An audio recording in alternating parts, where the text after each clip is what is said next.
오늘은 부부주일로 저희들이 함께 지냅니다. 공교롭게 지난 금요일이 저희 부부 결혼기념일이었습니다. 둘 다 잊고 있다가 금요 예배 끝나고 집에 돌아가는 길에 아차 하고 생각이 났습니다. 그래서 아쉬워 집에 들어가 11시에 통닭시켜서 서로 축하했습니다. 명품 프라다 가방은 선물 못했지만 나름 명품 치킨, 프라닭 치킨을 주문해서 허세를 좀 부려봤습니다. 아이가 태어나 처음으로 내뱉는 말, 엄마 혹은 맘마라는 그런 단어입니다. 그런데 여러분 그거 아십니까? 엄마라는 단어가 세계적으로 그 발음이 거의 유사합니다. 영어로는 mother 혹은 mama 혹은 mater, 독일어, 중국어도 마마라고 이야기합니다. 거의 엄마라는 단어는 거의 유사한 단어입니다. 아이가 태어나 성장해서 처음으로 엄마라고 이야기할 때 그 이야기를 들은 엄마, 부모의 마음은 얼마나 기쁜지 모릅니다. 그렇죠? 우리 아이가 이제 드디어 커서 말을 하기 시작했구나라고 하는 이제 그런 순간입니다. 영국의 어떤 한 조사기관에서 약 한 3,600명의 사람들을 조사했다고 합니다. 그 중에 8쌍 중에 한 쌍의 아이가 엄마 대신 태블릿이라는 단어를 먼저 얘기했다고 합니다. 요즘 엄마의 사랑보다 태블릿의 영향이 더 커지는 것 같습니다. 엄마는 이 아이가 말을 시작하면서부터 이 아이가 성장해 나가는 것을 느낍니다. 그런데 아이가 1년이 지나고도 엄마 소리만 한다면 그때부터는 걱정입니다. 그렇게 기쁨을 주었던 엄마라는 그 한마디가 시간이 지남에 따라 걱정거리가 됩니다. 왜 다른 말은 하지 못할까 하는 걱정이 되죠. 아이가 성장하면 다른 말을 해야 합니다. 더 유창한 단어들을 구사해야 합니다. 그것이 사람이 성장해 나가는 과정이지요. 제가 미국에서 공부할 때 설교학이라는 과목을 들었습니다. 제가 제2 언어로 영어를 선택해서 영어로 설교학의 시험을 보는 것은 쉽지 않은 일이었습니다. 그래서 제가 걱정을 하고 있었는데 교수님이 하시는 말씀이 그렇습니다. 밖에 나가면 홈리스들, 거지들도 당신보다 영어를 더 잘해. 영어 가지고 걱정하지 말고 그 말로 뭘 전할지를 고민하라고. 그래서 그 영어에 대한 두려움 있고 내가 할 수 있는 말로 하나님의 말씀을 전하는 것에 집중했던 기억이 있습니다. 첫 마디 말하는 것이 기쁠 때가 있습니다. 그러나 그 말이 유창한 말이 되어야 합니다. 근데 유창한 말이 중요한 것이 아니라 그 말 속에 담겨져 있는 의미가 중요합니다. 말을 잘한다는 것은 그 안에 그 말이 담고 있는 좋은 의미를 의미하는 것이죠. 말이 되어야 합니다. 우리는 삶을 살아갑니다. 누구나 다 숨을 쉬며 삶을 삽니다. 태어나 울음을 터뜨리며 숨 쉬는 순간 그것은 온 가정의 기쁨입니다. 그러나 숨 쉬는 것만으로 만족하지 않습니다. 그 숨 쉬는 그 삶이 의미 있는 삶이 되어야 합니다. 그저 살아가는, 버텨내는 것, 그것도 의미가 있지만 그러나 그 삶이 의미 있는 삶이 되도록 살아내야 하는 것이지요. 우리는 성령께서 주시는 은사에 관해서 지금 하나씩 살펴보고 있는데 오늘 그 마지막 순서로 방언이라는 것을 좀 살펴보려고 합니다. 방언의 은사는요, 하나님께서 이 예수님이 하늘로 승천하신 이후에 두려워서 숨어 떨고 있는 그 제자들 가운데 성령님이 임하셔서 그들의 입술에 방언의 역사가 일어났습니다. 그 방언이 터져 나오는 순간 그들은 얼마나 기뻤는지 모릅니다. 그 기쁨으로 하나님께서 주시는 새로운 언어로 말하기 시작했습니다. 그 말하는 것이 얼마나 기뻤는지 그 함께 있던 모든 사람들이 기쁨으로 축하하는 일이 있었습니다. 그런데 여러분들, 그들이 방언의 은사를 받고 했던 말들이 무엇이었는지 기억하십니까? 무슨 말을 했을까요? 우리는 말했다고 축하합니다. 말이 입술이 터져 나왔다고 기뻐했습니다. 그러나 그것 가지고 뭘 했는지는 우리 별로 주목하고 있지 않다는 것입니다. 옛날 동화에 멋진 왕자님과 또 예쁜 공주님이 살았습니다. 우여곡절 끝에 그들이 함께 결혼에 꼴이 나게 됩니다. 그리고 나서 동화는 다 끝납니다. 결혼해서 뭐 하며 살았는지는 안 나옵니다.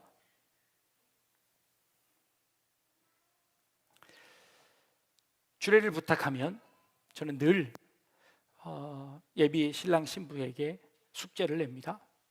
당신들이 결혼해서 이루고 싶은 가정의 모습은 무엇입니까? 그 가정의 모습 10가지를 숙제로 내줍니다. 어떤 가정을 이루고 싶은지를 기록해서 저에게 제출하는 겁니다. 그러면 이제 이런 답이 옵니다. 아침에 일어나 같이 눈을 뜰 수 있다면, 아침에 일어나 커피 한 잔 같이 할 수 있다면, 함께 잠자리에 들 수 있다면, 이런 낭만적인 이야기들을 하는데요. 여러분들이 아시는 것처럼 코를 드렁드렁 골고 있는 남편이 옆에 자고 있는 것이 그렇게 낭만적이지 않다는 것을 금방 깨닫게 될 겁니다. 물론 그런 낭만이 필요합니다. 그런데 그런 낭만요, 한 27, 8년 되면 치킨의 낭만으로 변합니다.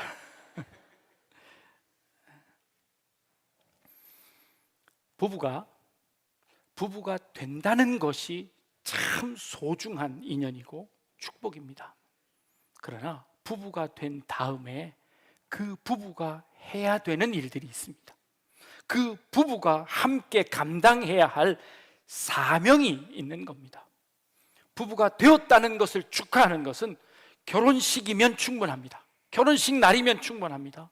그리고 그 다음은 실제의 삶이 사라져야 하는 것이죠.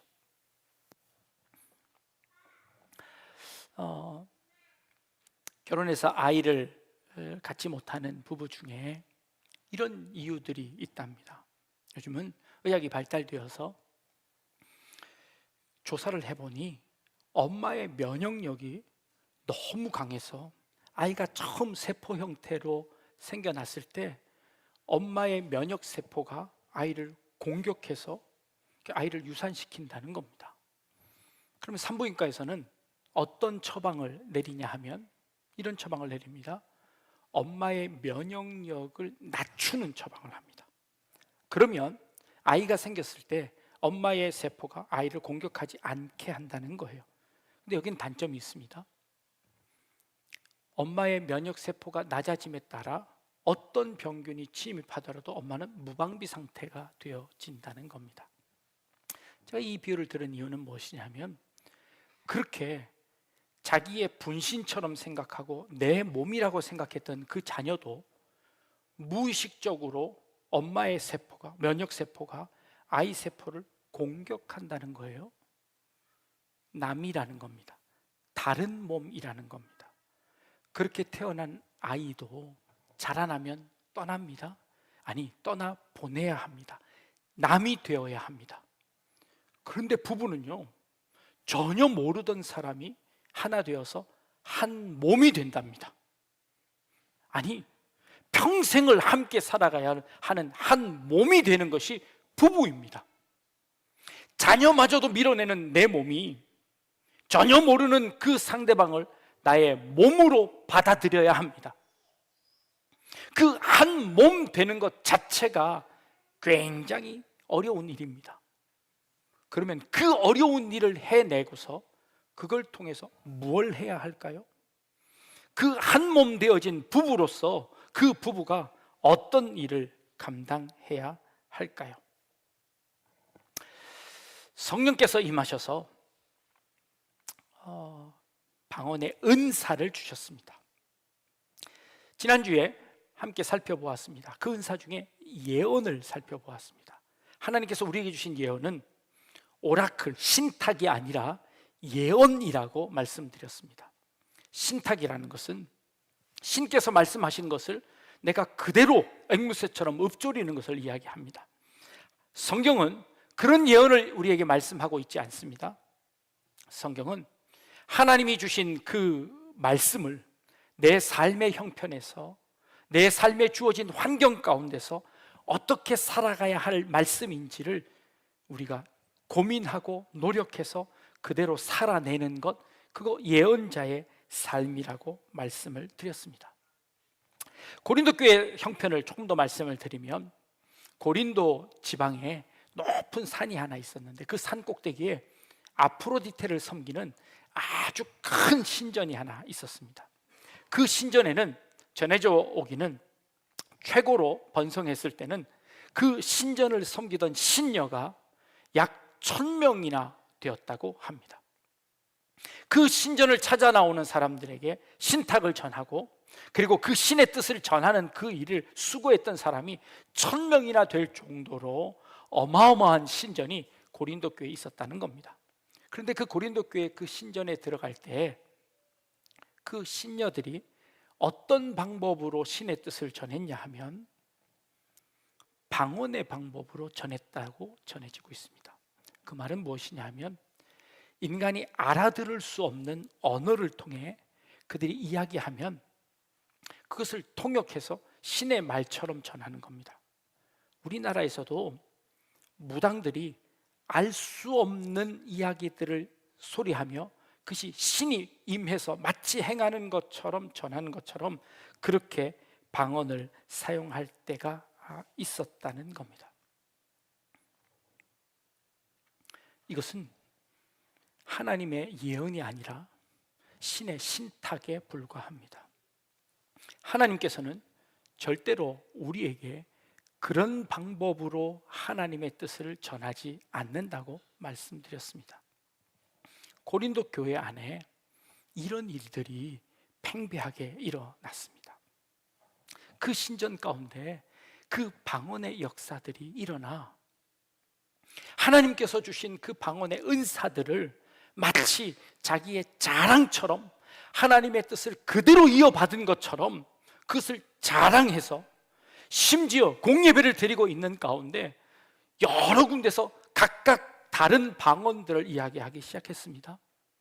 사도 바울은 그 교회의 공예배 가운데 행해지는 방언을 금지시켰습니다. 방언할 사람이 있으면 돌아가며 순서를 지켜서 하고, 그리고 반드시 그것을 통역하거라, 그 통역이 없을 때는 그 방언을 하지 말거라 하고 이야기하는 겁니다. 그 규율을 만드는 겁니다. 처음 아기가 말을 할 때 온 가정이 기쁨 가운데 있습니다. 여러분들 가운데 혹시 방언의 은사를 체험하신 분이 있으면 그 은사를 체험했을 때 얼마나 기쁘고 즐거웠는지 모릅니다. 그 은사를 통해서 우리가 오랫동안 기도할 수 있고, 그리고 하나님께서 나를 선택하셨다는 그 은혜, 축복들을 확인할 수 있는 차원에서 우리에게 참 축복된 그런 일이었으면 분명합니다. 그러나 그 은사가 통역이 필요합니다. 통역이라는 것은 무엇일까요? 그것이 무슨 뜻인지 이해하고 그 기도가 우리의 삶에 영향력을 미칠 수 있도록 성장해 나가지 않는다면 그것은 교회에 유익이 되지 않는다는 것을 의미합니다. 장로님들과 우리 안수 집사님, 권사님들이 기도하실 때 제가 꼭 부탁을 드립니다. 기도하실 때 기도 내용들을 미리 좀 적어 보십시오. 그리고 읽으셔도 괜찮습니다 하고 부탁을 드립니다. 기도를 맡으신 분들은요, 일주일 동안 월요일서부터 고민합니다. 아니, 그 전주서부터 고민합니다. 이 기도의 내용에 어떤 내용을 담을까 고민하십니다. 우리 온 약대중앙교회 성도들에게 꼭 필요한 기도의 제목이 무엇일까를 고민하며 기도합니다. 아니, 기도를 위해서 기도합니다. 기도를 위해서 고민합니다. 그리고 지금 이 시대에 꼭 필요한 기도의 제목이 무엇인가를 고민해 그 기도문 하나하나를 작성하십니다.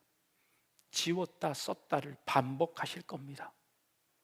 그리고 기도문을 만들어내십니다. 그 기도를 통해서 성장해 나갑니다. 우리의 삶의 정황을 이해합니다. 그리고 그것을 내 삶에 적용시킵니다. 기도가 자라납니다. 그 기도를 통해서 내 삶이 성장합니다. 우리의 믿음이 성장합니다. 그 기도를 통해서 우리의 공동체가 하나임을 깨닫게 됩니다. 그리고 이 공동체 가운데 어떤 것이 필요한지를 깨닫게 됩니다. 그게 기도입니다. 방언을 통하여 우리에게 주신 은혜가 분명히 있습니다. 그러나 그것이 우리 공동체 안에 어떤 유익이 있는지를 고민하지 않는다면 그것은 우리의 자랑밖에 되지 않습니다. 성령께서 우리에게 주신 선물, 그것 자랑하는 것이 아니라 그것을 활용해서 사용하라는 것입니다. 부부가 된다는 것은 그 부부가 되는 것 자체도 귀하지만 그 부부가 어떤 사명을 감당해 내느냐가 훨씬 더 중요합니다. 부부가 됨을 통하여 서로가 서로를 용납하며 전혀 다른 사람을 한 몸이 되도록 내가 참고 인내하는 것, 그래서 내가 성숙해지는 것 필요합니다. 더 나아가 그 성숙함이 한 몸이 되어서 두 사람이 한 기도의 제목을 가지고 한 곳을 향하여 바라보며 나아가는 것, 그것이야말로 부부된 사명인 것이죠. 하나님께서 여러 은사들을 주셨습니다. 그 여러 은사들은 내가 그 은사들을 받았다고 자랑하는 은사가 아니라 그 은사는 분명히 공동체의 유익을 위해서 주셨습니다. 한 몸을 이루기 위한 도구로 주셨습니다. 내가 받은 그 은사를 그 공동체 가운데서 자랑하고 그것을 통하여서 자신을 드러내는 데 사용하는 것이 아니라 그것을 통하여서 이 공동체가 얼마나 하나 되어지고 얼마나 이 공동체가 하나님의 뜻 가운데 굳건하게 서 나갈 수 있는지 그 도구로 하나님께서 그 은사를 주셨습니다. 그 은사는 예언의 은사요, 병 고치는 은사요, 사랑의 은사요, 능력이요, 믿음이요, 그 모든 은사들을 쭉 나열하면서 한 몸, 한 지체가 되기 위해서 하나님께서 그 은사를 우리에게 주셨다고 말씀하십니다. 여러분들에게 주신 은사는 무엇입니까? 여러분들은 어떤 은사를 받으셨습니까? 그리고 여러분들이 받으신 그 은사는 지금 어떻게 사용되고 있으십니까? 여러분, 부부로서 둘이 손 꼭 붙잡고 어떤 사명을 감당하고 계십니까? 부부의 날을 맞이하며 여러분들이 부부의 관계를 다시 한번 정립해 볼 수 있기를 바랍니다. 그리고 우리 약대중앙교회 공동체 안에서 하나님이 주신 그 은사들을 내가 어떻게 사용하고 있는지 우리 자신들을 한 번 더 돌이켜 보기를 원합니다. 하나님이 주신 은사가 감사하고 축복된 겁니다. 분명합니다. 방언의 은사가 우리에게 주신 은혜가 참 큽니다. 그러나 그것 갖고 내가 뭘 했느냐라고 물으시는 겁니다. 약대중앙교회에 속한 우리 모든 성도님 한 분 한 분들마다 주님 주신 그 놀라운 은사들을 잘 활용해서 여러분들의 가정이 복된 가정이 되고 여러분들의 가정이 사명을 감당하는 가정이 되고 그런 부부가 되시고 그리고 약대중앙교회가 든든히 서가는 하나님의 놀라운 은혜가 있는 교회가 될 수 있기를 주님의 이름으로 축복합니다. 기도하겠습니다.